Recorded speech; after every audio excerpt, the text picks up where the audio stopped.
What's up mga ka-Digimix? Magandang umaga po sa ating lahat at meron po tayo ulit isang rice cooker papakita po natin kung gaano man kasimple ang paggawa ng ganitong klaseng unit. Ano po mga kaibigan, ito po ay no power daw po.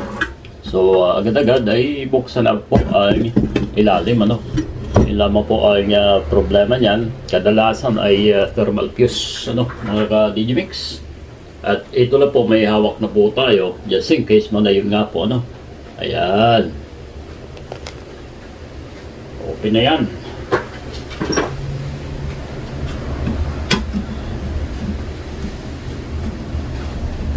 Kayang-kaya nyo po mga kaibigan itong mga ganito. Ay, yun nga lang.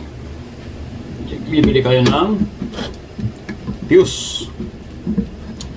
Kasi kadalasan yung mga ganito ay ginagamit ng mga boarders sa lahat na. Yung wika nga ay pang wholesome. Iniinitan ng tubig which is hindi naman sana dapat mga kaibigan. Alright, so yun na. Ayan, parang totoo nga po ang thermal fuse. Check natin ang malapitan po. Ayun. Ayan mga ka-Digimix. Bilis lang naman yan i-trace Ayun, napakadali Ayan, tanggalin natin po mga kaibigan. Yun. Simple lang naman tanggalin mga ka-Digimix. Ito na yan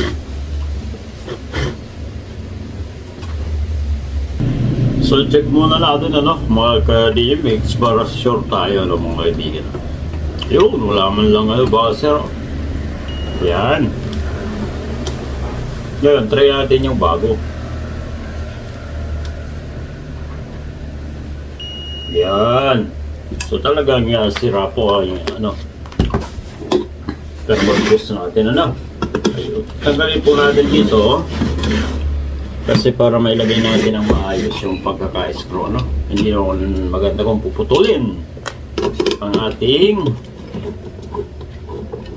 thermal fuse na yan mga kaibigan. Yan. Kaso may higpit din yung isa.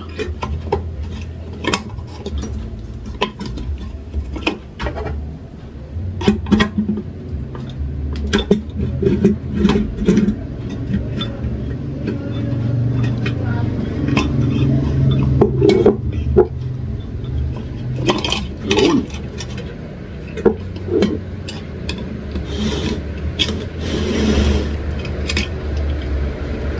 Screw kasi yan dito mga kaibigan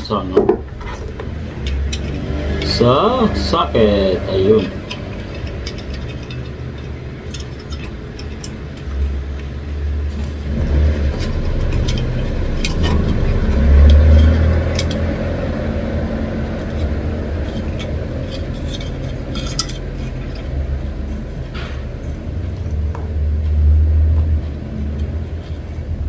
Yung luma po halos sunog na po.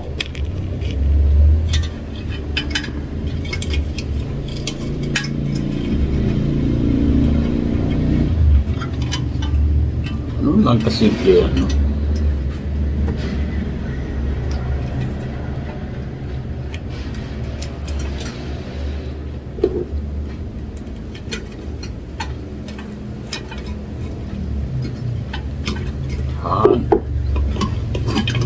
Ayan, nabalik na yung socket.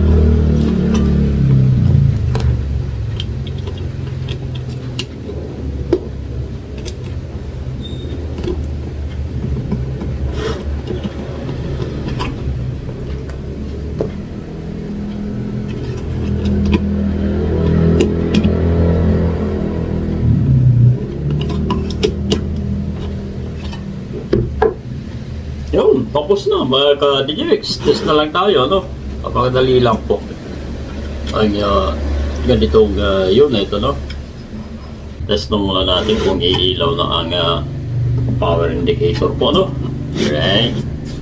Ayan, plug-in na natin. Yun, okay na po mga kaibigan. Alright. Ganun lang kasimple, no? Yan.